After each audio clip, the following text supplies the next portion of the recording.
Welcome to the massive open online course on Aspen Plus.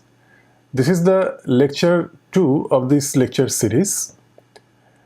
In the introductory lecture, we have seen how Aspen Plus software can be used for process calculation, process engineering calculations, modeling, and simulation. In that lecture, we had taken an example of flash vaporization in which an equimolar fluid mixture of N-pentane and N-hexane were flash vaporized in a flash tank into two phases, namely vapor and liquid. First, we had done some hand calculation through textbook approach. We have gathered the data and relevant correlations from Perry's handbook. And after that, we have carried out the same calculation in Aspen Plus domain. And we have got comparable result.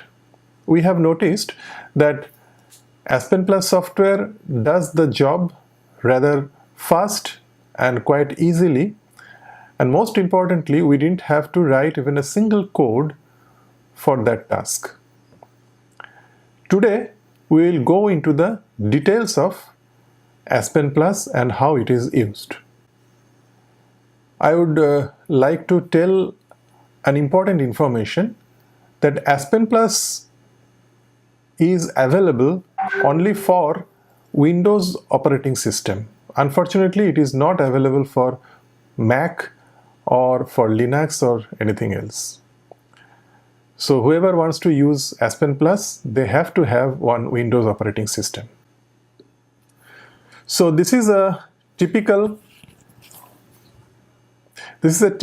Windows desktop.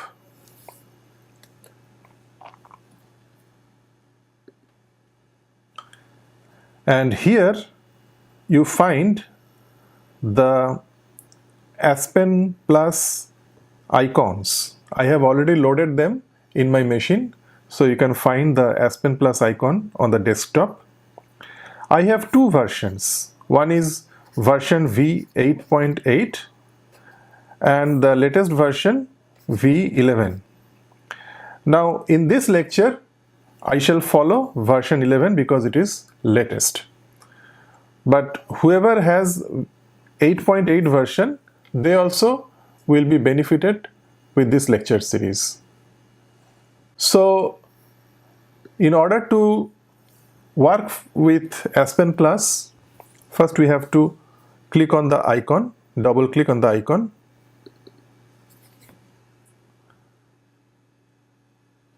It will take some time. Yes, now it has opened. Here you may notice the topmost ribbon. Here you can just go one by one. The first one is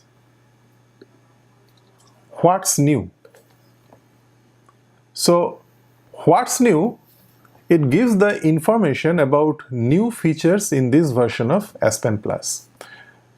For an example, if you click on it, you will find what's new in Aspen Plus version 11. Now on the left side, you can see the what's new features of Aspen Plus of previous version starting from 7.3, they are all given here. For instance, I have version 8.8 which I was using some time back, and between 8.8 and the present version, that is version 11, two more versions have come out and I have never used them. But I may be interested to know what these versions have as new. So I'll just click on what's new in Aspen version 9. It says it includes new features in the following areas like engineering enhancements, physical property enhancement, workflow usability enhancements, and its features. So, if you want to see what are the enhancements in physical property, you can check over here. It says volume translation Peng-Robinson property model is now available. Now this is a thermodynamic model. Peng-Robinson model is quite known, but volume translation Peng-Robinson model may not be known to many people. Perhaps some scientist or researcher has published a journal paper on volume translation Peng-Robinson method or some advanced version of it, and they have added in Aspen Plus data bank. Further, the Pure 35 data bank has the following added compounds. For instance, sodium phenate, it was not there in earlier version. If I open version V8.8 in my machine, definitely I will not get this sodium phenate over there. It has been added in version V9. Similarly, version V10, we have similar kind of new features in the same areas. For instance, physical property enhancement, you just check. It has list of previously unannounced compounds added in Pure 32 or Pure 35. So just expand, you will find calcium hypochlorite, ammonium bicarbonate, dimethyl mercury. These were not there earlier, now it has been included. Similarly, version 11, it has quite a few new features, and all of them are explained below. Now, it might not be of very interesting at this moment for you because you are a beginner, but if you practice more and be expert in the version 11, then certainly whenever version 12 comes, you may be curious to know what are the new features in version 12 so that you can use them if it's required. Next one is examples.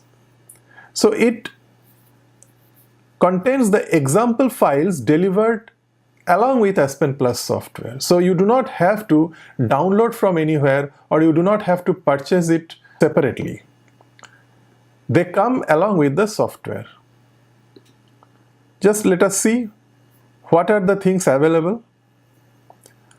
So examples with graphic user interface, you have batch modeling, biofuel, bulk chemical, carbon capture, energy analysis, fertilizers, etc.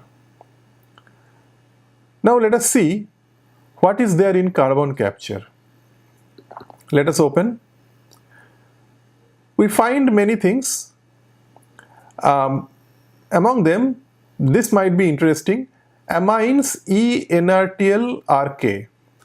Now those who are familiar with thermodynamic models, you know what NRTL means. It is non-random two liquid model, and RK means Redlich-Kwong. Here E means electrolyte. Let us open.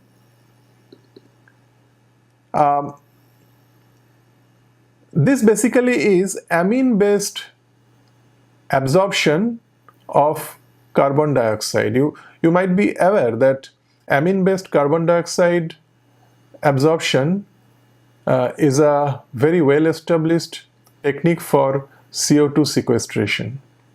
So here they have given the model for amine based CO2 absorption where this thermodynamic model has been used, but with different amines. So you have say monoethanol amine. MEA means monoethanol amine. It is diethanol amine.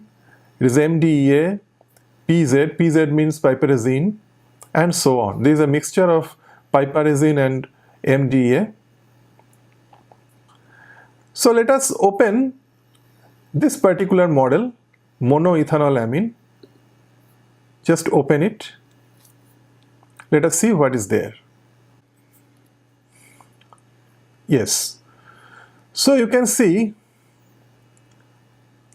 a graphic user interface opens up where you will find heater, absorber, stripper. This is a heat exchanger, there is a pump, there is a mixture, and so on. It might be a flash.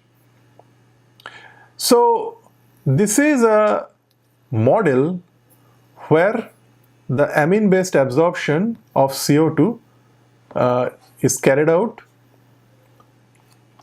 There is an absorption and desorption cycle that is shown over here. There is a recycle stream along with it. Now, if you want to see what are the components, you will find over here property set,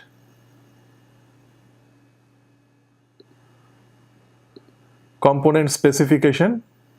So these are the components: monoethanol amine, water, carbon dioxide, carbon, hydrogen sulfide, and so on, nitrogen, oxygen, carbon monoxide. Many things are there. So these are the components. If you want to know what are the reactions happening inside, you can go to the reaction side. So these are the reactions going on over here.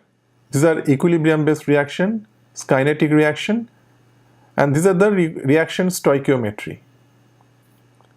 If you click on kinetic, you will find the very known Arrhenius equation. E is the activation energy, whose value is also given. Now, these are the informations given in this model. Now you can work with this model to learn how they have done it. For instance, if you work for a project where carbon dioxide sequestration is the main theme, then this kind of model will be of great help to you. The next one is the training. Actually, this whole portion is of resources. Training resources, model resources, events, announcements. Now, let us see what it is. This is called My Exchange. You can view your own downloads and browsing history. Now for that you have to register for it and you have to log in. Then only this can be stored in your name. Aspen Plus software comes with a lot of training material, documentation, models. One of the models that I have already shown to you, and other literatures and tools. For instance, it has over 30,000 literature, 6,200 documentation, 794 models, 135 training videos, 34 product updates, and event announcement. Everything is there. For instance, if you want to be curious about methanol, let us write methanol and search. Here you find 241 literatures available on methanol, 78 models that use methanol in it, 68 documentation, and 2 training videos. Now let us see what it is. The title is How Do I Model a System with Formaldehyde, Methanol and Water.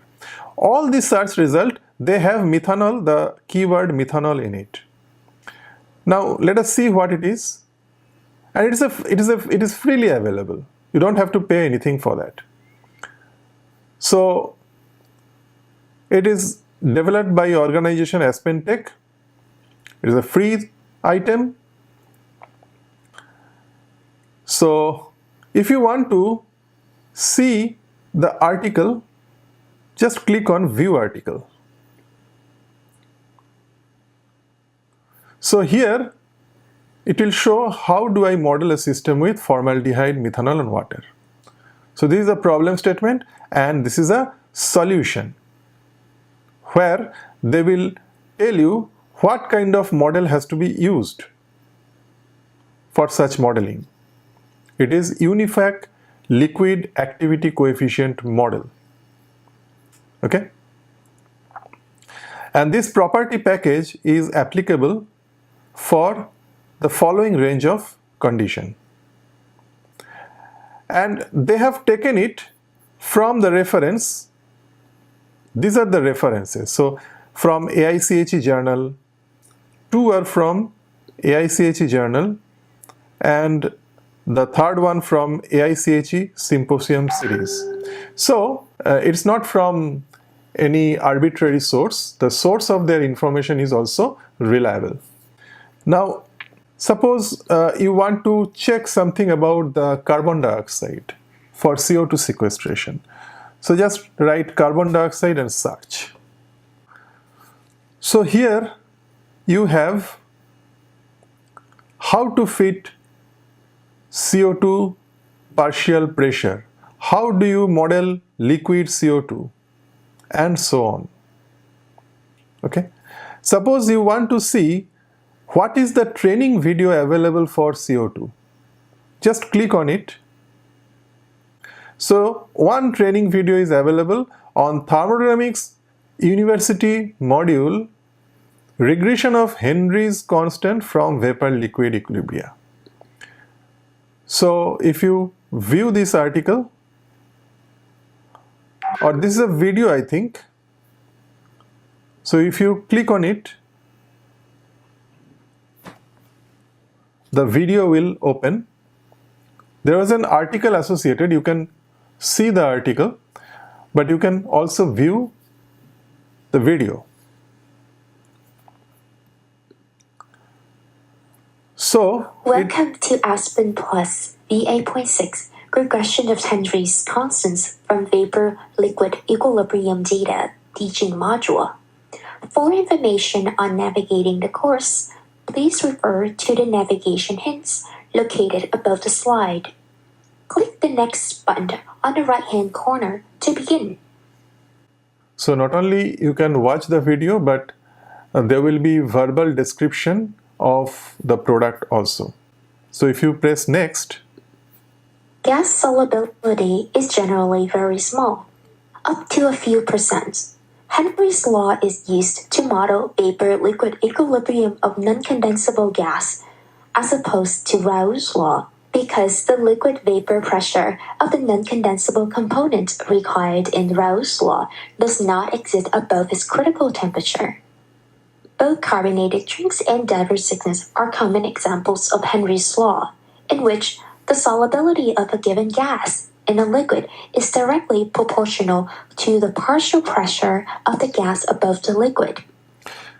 So I close this video. Now there are a lot of such videos which are very helpful for a beginner as well as for an advanced user. Similarly, you have models, literature, tools and events. So if you click on events, you will find the upcoming events which are based on Aspen Plus. For instance, it is a Korea Operational Excellence Forum. They have some, I think it's an webinar, although I do not know Korean language, but it appears to be an webinar on November 19, 2020 from 9:30 to 12 p.m. November 12, there will be an APSC webinar on learn how Aspen HYSYS offers refiners streamlined workflows to update refinery planning. Similarly, December 2 there is an webinar, December 1 there is another webinar, and so on. So obviously if you are watching this video lecture after November or December, then these events are not of any use to you. However, this kind of event announcements always come up along with the Aspen Plus software, because the moment you connect to the internet, the Aspen Plus software connects to its database in Aspen Web, and from there it gathers the information to your desktop, and you can check the events and announcements. There are announcements also. You can click on the announcement and check. It is news about product releases and patches. So these are the announcements we have, the recent announcements. And whenever there is a new announcement which you have not seen since the last time you have opened this blog, you will find a small red button and a number written within that red button. Actually, it means, red button means a new event or a new announcement has come up. The number inside means how many such events or how many such announcements you have not seen, that it suggests you to see. So these are the announcements, like product lifecycle announcement for Aspen ACM model export. The second announcement is about Aspen Tech is pleased to announce that Aspen 1 2004 update 1 is now available. So these kind of announcements are also very useful for an Aspen user. So here you have certain blogs and discussions of user forum. There are millions of users of this software. They write blogs and they discuss about the problems they face. So if you are facing some problem, you can register in the blog and discussion. You can share your problem and somebody may answer. Some expert comments you can get, and all sort of necessary help that you can expect from them. Now this ribbon actually is very helpful for beginners as well as the advanced user. Now we go back to our original starting page. So when you open the Aspen Plus software, the starting page will be like this. So you have already been updated about this ribbon. Now we shall talk about using the Aspen Plus.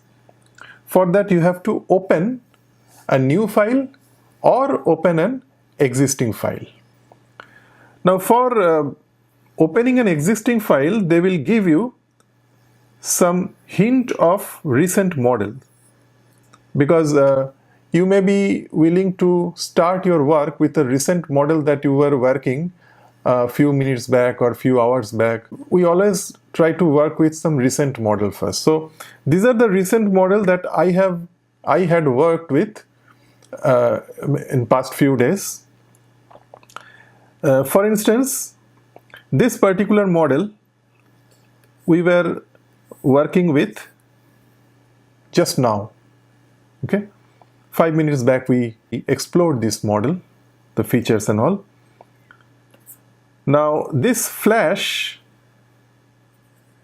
you might recall in the introductory lecture we had worked with the flash vaporization and I had showed you the example, and that file I have saved as flash.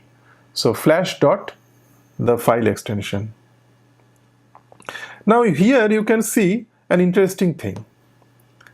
The file that today we worked with, that has an extension BKP.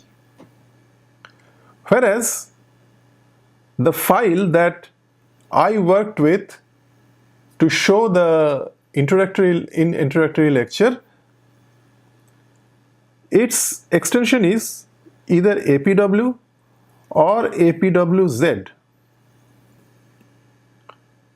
That means all of them are Aspen Plus files, but they have different extensions. So before going into the details, let us discuss what are the types of Aspen Plus files that you will come across. So these are the file types and extensions of Aspen Plus. Now let us know what are the file types that we have. For that, let us try to open an Aspen Plus file. So click open. So it is asking for file name and Aspen Plus files. So you can see there are 1, 2, 3, 4, 5, 6 BKP, APW, APT, INP, APWZ and APM. So there are 6 types of files. Now let us see what those file types mean. So these are the file types and extensions that we have. We have template, user model, input, backup, document and compound. The first one is template file. Its extension is APT. Now it's a template with preferred units, property methods, etc. for repeated use. For instance, you are working in a team and your team is working for a particular project. So certainly in that project, you will have to operate on a particular process, and that process condition will be repeatedly used by your team members, everyone. And every time you try to model that particular system, then you do have to set the units, set the property methods and other environmental things. But instead, you can make a template, one template for all your team members. In that template, you fix the preferred units, whether you want to work with SI unit or the British unit. You can fix the property methods, whether you want to use Redley-Kwong, whether it is Peng-Robinson, whether it's an ideal system. And you fix a template file for everyone. So all your team members will begin from that template file so that the wheels should not be reinvented every time they work. The second one is user model. Most of the Aspen Plus unit operations that you will be using in a model, they are already in the software because most of them are very standard. For instance, your reactor, distillation column, pump, flash tank, heat exchanger, they're all standard unit operations. These models are standard and are available along with the Aspen Plus software. But you may have to work with certain equipment or unit operation which are not standard. You might be knowing the underlying equation, the mechanistic or the first principle equations that are governing the system, but Aspen Plus does not possess any kind of standardized block in its menu for that. So you have to develop some block for yourself that, and you call it a customized model, and that customized model will have all the underlying equation.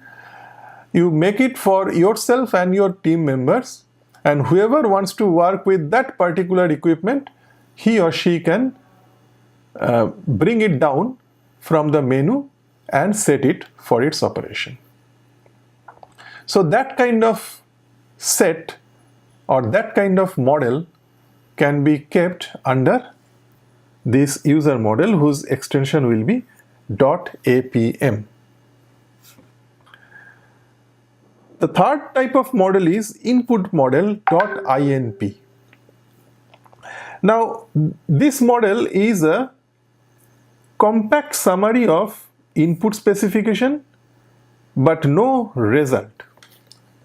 Now, you may be willing to work with a model, but you do not want to save the result. You may think that why to save the result unnecessarily? Whenever I want to know the result, I can rerun my software. It's just a few minutes job and I can get the result. So you want to save only the input specification of the process. So such kind of files can be named .inp file. So it contains only the input specification. The next type is backup file. So backup file, it not only contains input information but it contains the results also. So in input file, if you run this and get the result, and if you save it in .bkp file, then it is called the backup file. Now, all these files that I have talked about just now, they are ASCII coded. The next file that I am talking about is document file. Its extension is APW. It's a binary coded file. Now, I will tell you the difference between them. But this binary coded APW document file, it contains input information, results, as well as the convergence information. That means not only the final result, but what are the intermediate convergence that you had achieved while attaining that result. Each and every convergence information is also available in that file. Now, mostly you would be willing to send or share this APW file with your colleagues or your team members. Now, the question is, what is the difference between APW file and APWZ file? This APWZ file, the Z stands for zip. It's a zipped version.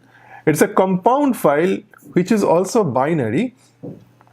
It's a compressed file of BKP, APW along with all its ancillary external files. Now, in recent versions of Aspen Plus, by default, they are saving the file as in the form of compound type. Earlier, this compound file was not existing. You had the choice of only BKP and APW files, these file options. Now, it is always better to save as backup file. Now, the question is, which type of file should be saved?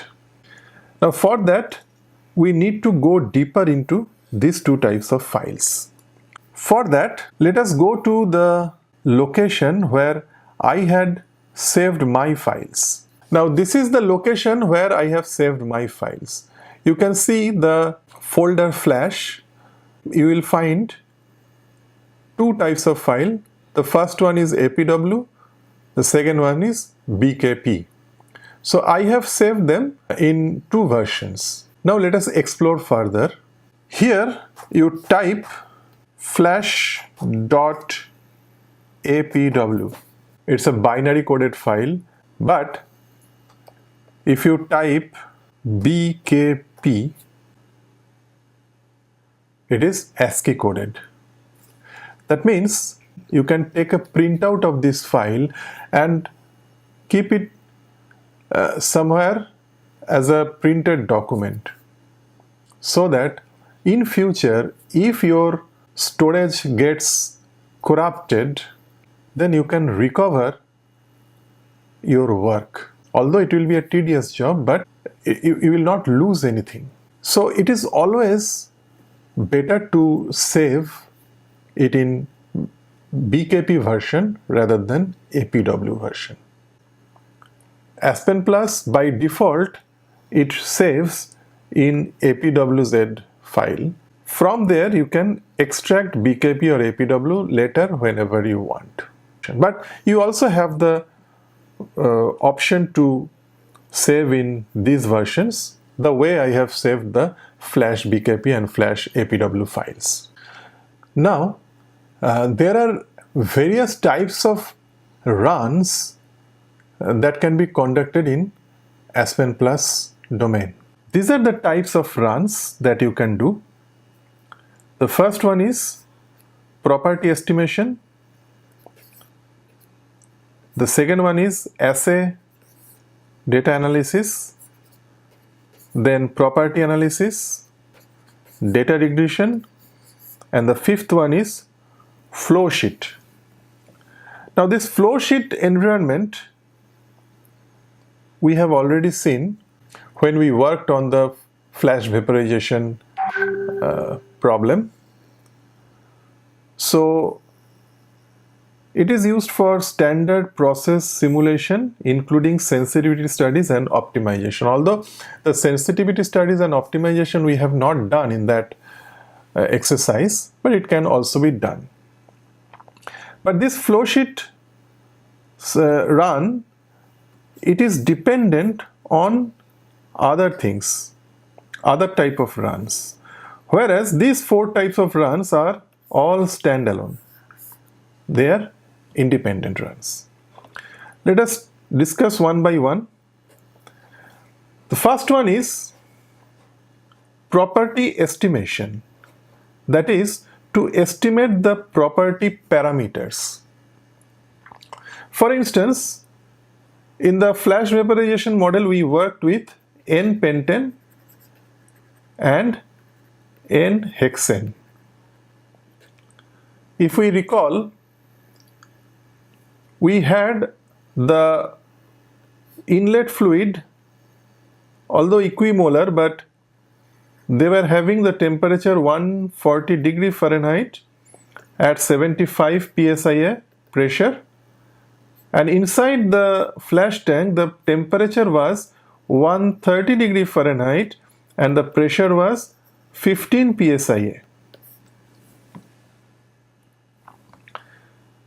Now obviously the physical property or thermodynamic property of a component like N-pentane and N-hexane, they depend upon the temperature.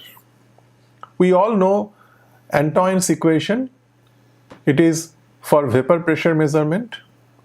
So we have measured vapor pressure, we have measured the specific heat, we have measured the enthalpy of vaporization in that flash vaporization exercise. So all of them were temperature dependent. So we had to measure these properties at 140 degree Fahrenheit as well as at 130 degree Fahrenheit. So how will we do it? Through property estimation. So not only that, you may have to work with density, thermal conductivity of the fluid and many other things, many other physical properties. So unless you estimate those properties, you cannot go forward. So property estimation is a very important thing. The second is assay data analysis. It is also standalone. It is to analyze petroleum assays and blends and generate pseudo components. Now in oil refineries, we work with crude oil. Now each crude oil type has its unique molecular and chemical characteristics. No two crude oil types are identical, and there are crucial differences in those crude oil quality. Now, extensive hydrocarbon analysis has to be done before sending the crude oil for further treatment in the refinery. So, we can do the analysis using Aspen Plus, and that is called the assay data analysis. So the next one is property analysis. This is also a standalone run. It is used to generate property tables. I mean, it is somewhat similar to property estimation, but in property estimation we estimate only the data and we end over there. But in property analysis is one step further to it. So it generates the property tables, the PT envelope, residue curve maps, and other property reports. So it just analyzes and it can give you a comprehensive report on the property data of those components. The fourth one is data regression. This is also standalone.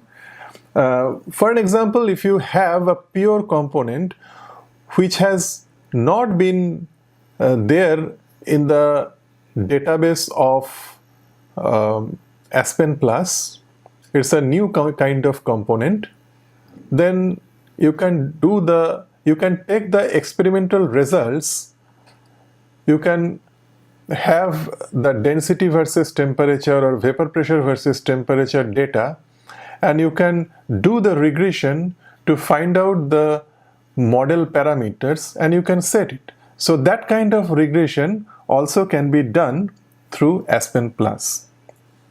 So it is to fit the physical property model parameters to measure pure component, this VLE, LLE and other mixture data. And certainly it can contain the property estimation and property analysis calculation. So the kind of calculation that they do, they use property estimation and property analysis as well. And finally, flow sheet that I have already discussed. Now overall, the Aspen Plus modeling and simulation procedure, it can be divided into these following steps: setup, units, components, properties, block, stream, and run. So these are the stepwise procedure for Aspen Plus simulation. The first two things are not mandatory, but they are advised, and the last 5 are mandatory for a successful operation. Setup actually defines the title, description, and purpose of the job. For instance, if we go back to our Flash model, so this is flash.apw that we have developed in the introductory lecture. Here I didn't give any title, but still it worked. But I should have given a title. Let us give a title. You can write it as a flash vaporization example. The next one is description. Description, you can again write this example model was created for demonstration purpose of flash vaporization operation. The next one is accounting. Again, your company may give a username to you for all your work. You can write that username or account number. The project that you are working with That project ID also can be written over here, and the project name in which this software is used, that project name also you can write. Now the next one is units, that is unit of measurement, SI or English, for input and output data. Here also, in the introductory lecture, the flash vaporization example, we worked with English unit. Okay, so here English unit was given, but you can change the unit over here. Instead of English unit, you can write metric, or metric with C bar. Temperature is in centigrade, pressure is in bar, or purely SI unit. So everything will be in kg, kilomole, Kelvin, etc. Or else, if you are not happy with these units, you can create your own unit. Here if you click, you will get this. You can say new, and you can write it as my unit set.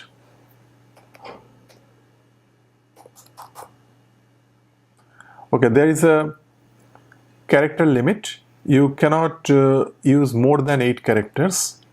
So my units, that's all. So here it is asking for defining your unit. So you copy from SI unit and then change as per your requirement. For an example, you may say that I will put the mass flow rate in, not in kg per second, but I will give it in pounds per hour. Whereas moles, I want to keep it in, it is kilomole per day or per week. Although it is word, but you can change your units accordingly. Temperature, you may say that I want to give it in Rankine. Similarly, heat, you may say that I want it into megajoule, whereas heat flux, I want to give it in gigacalories per hour m. Now you can mix and match depending upon your wish. You can mix and match and create your own unit set. And once you set it, then you can choose my units rather than your SI unit. Okay. So accordingly, you will get all your results. So these are all globally set units. Okay. That doesn't mean that while working with the problem, you do not have the opportunity to change the unit. You do have the opportunity to change the unit, but if you change it globally once for all, then you will have less requirement to change the unit inside the simulation. Okay. But they are not very much required.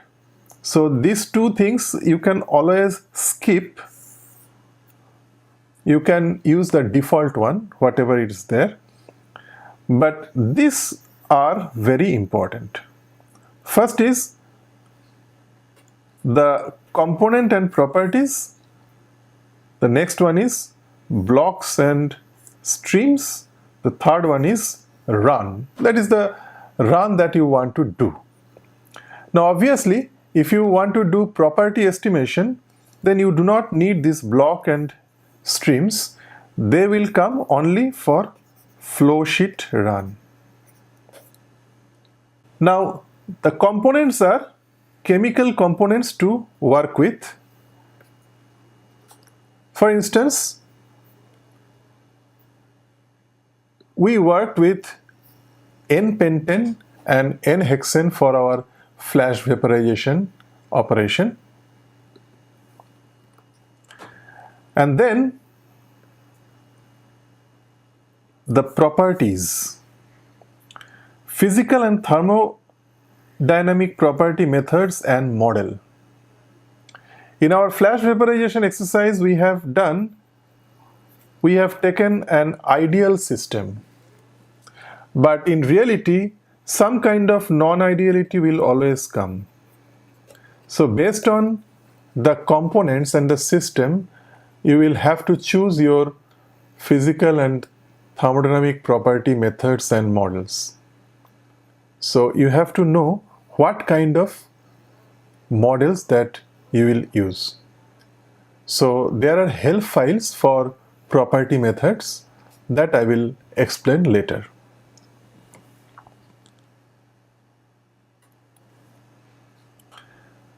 And finally, the blocks and streams. You have already seen a small glimpse of how the models and streams were set in the flash vaporization model. There were a model library at the bottom, and we had to choose the flash tank, and we connected the streams in this fashion. This stream we named as feed, this feed we named as vapor, and this feed we named as liquid. So choosing unit operations blocks for the simulation environment and connecting the feed and energy streams to the block. Now on that day we only showed the feed stream, we have not shown the energy stream, but I'll definitely show you an energy stream, how it is added for a particular example at certain time in future. And finally, run the simulation and analysis of result. So this is the complete modeling and simulation procedure. Now to summarize, we have two important environments that we have to set. One is component environment, the properties environment, and the second one is simulation environment. These are the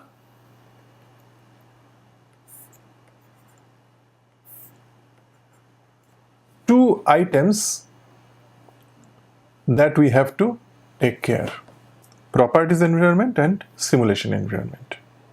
Next one is setting the environment. What are the items that we have to set in properties environment? We have to set components, physical property, thermodynamic property, equilibrium model, and gas model. Whereas in simulation environment, we have to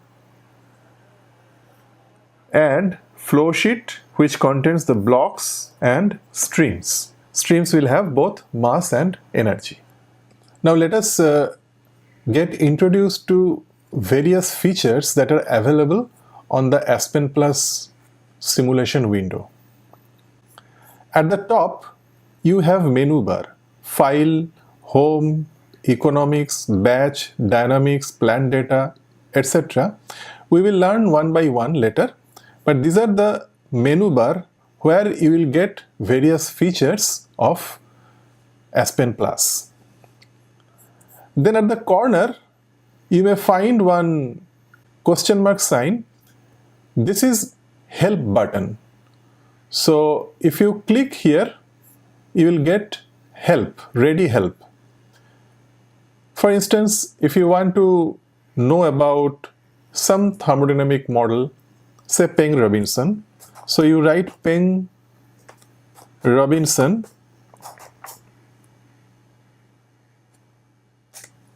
then it will search, and there are 59 results.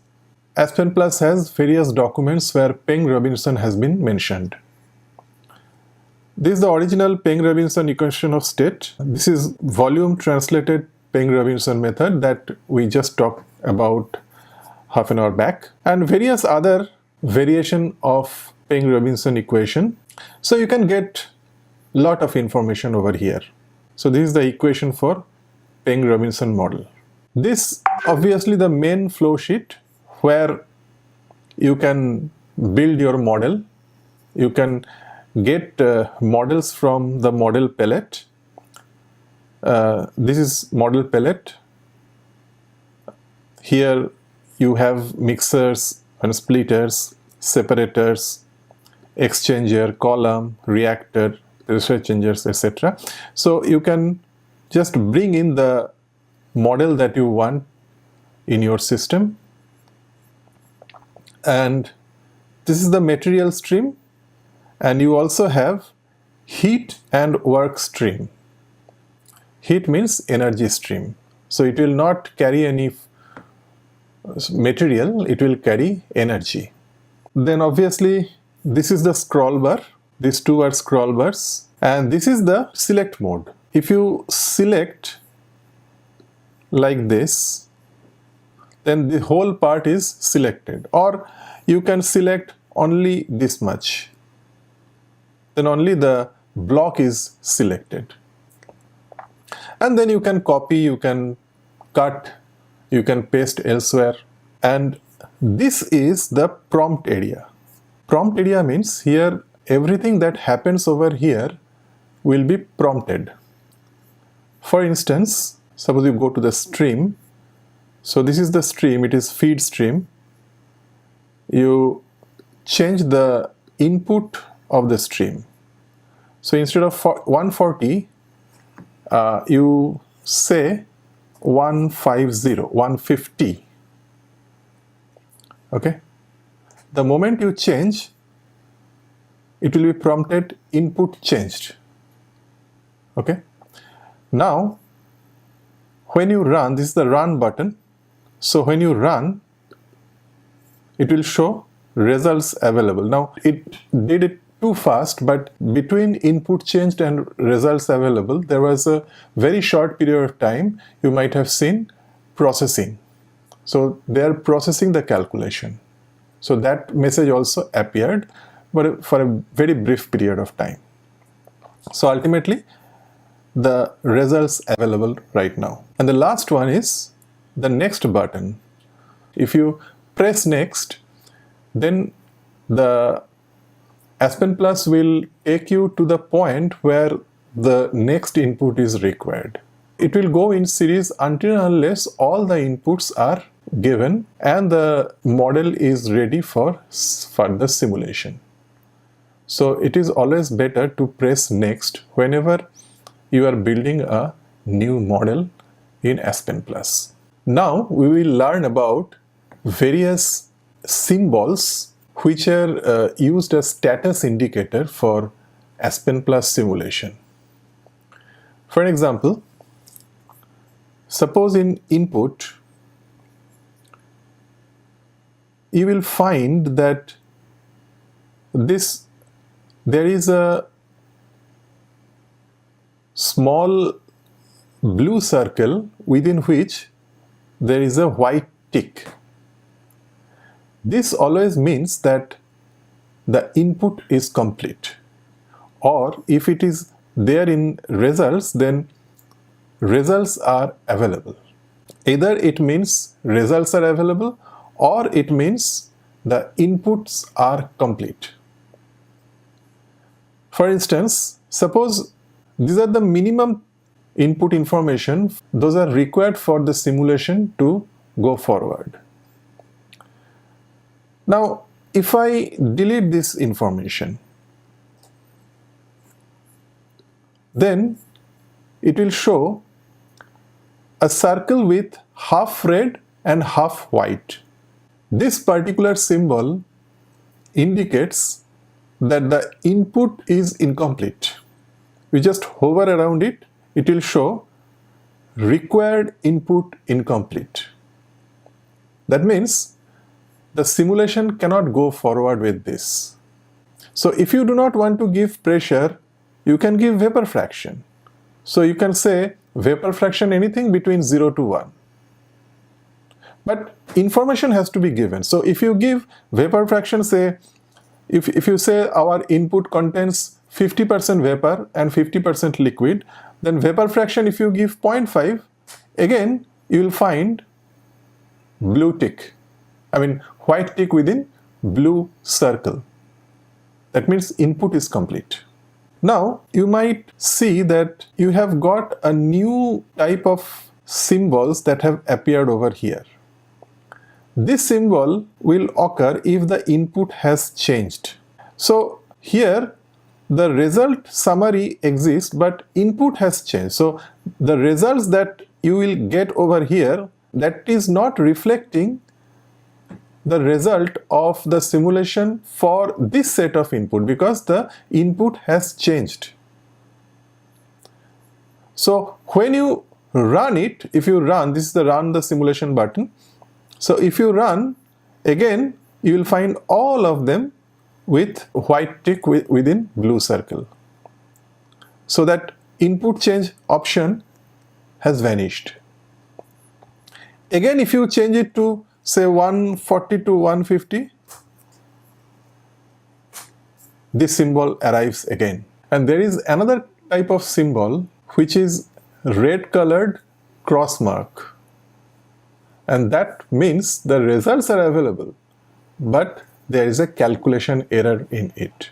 I will change the simulation a bit. For instance, let us change the simulation condition a bit. Let us say our pressure is 1 atmosphere, 1.1 atmosphere, and our flow rate is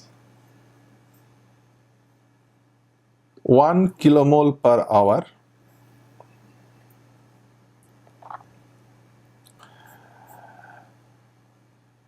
And then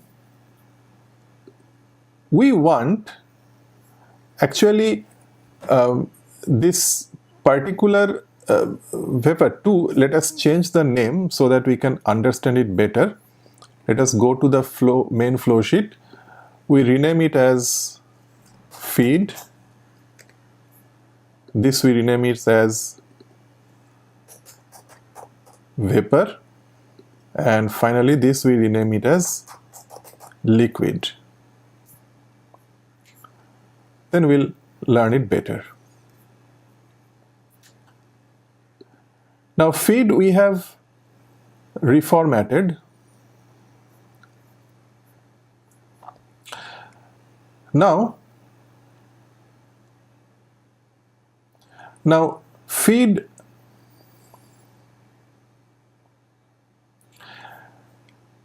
now we have changed the feed condition.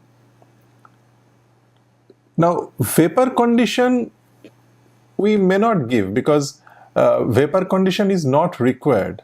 It will calculate of its own. But let us demand the Aspen Plus to calculate a condition through which we will obtain the vapor at 150 degree Fahrenheit with pressure 1 atmosphere, and we want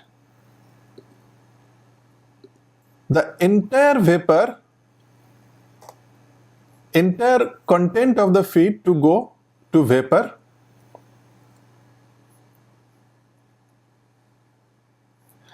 and also let us add another component, water, in it. So for that we need to go to properties. Here let us add water.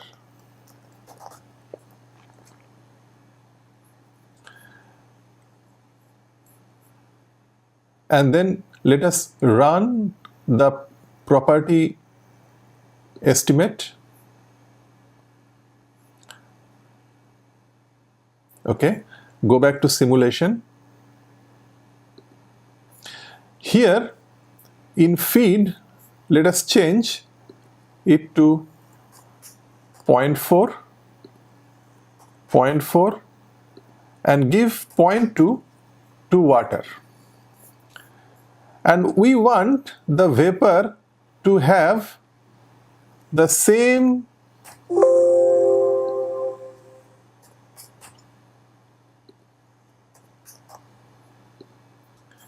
composition.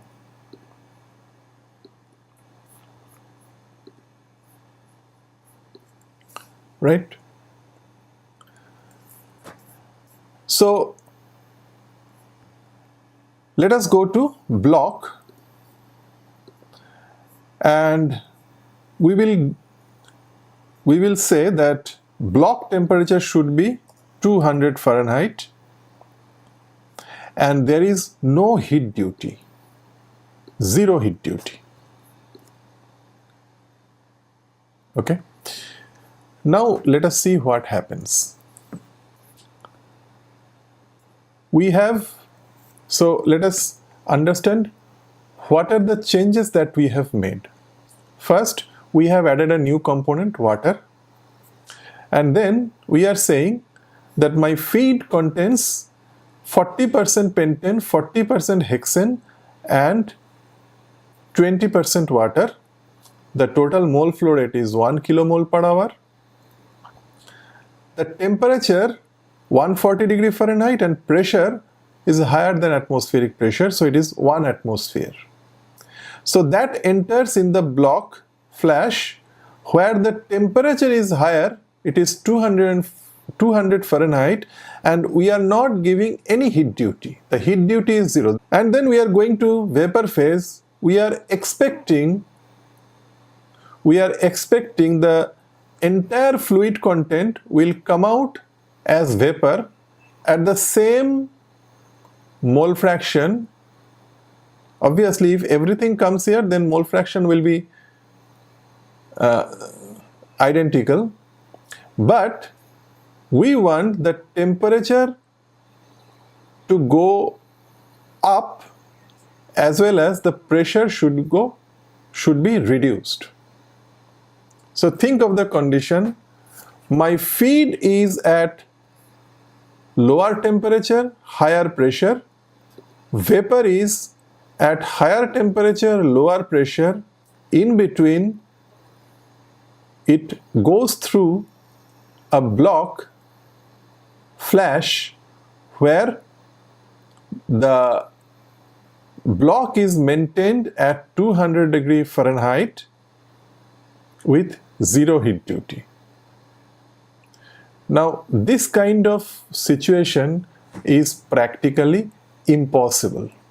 So now, if we say next, then it will say the required input is complete.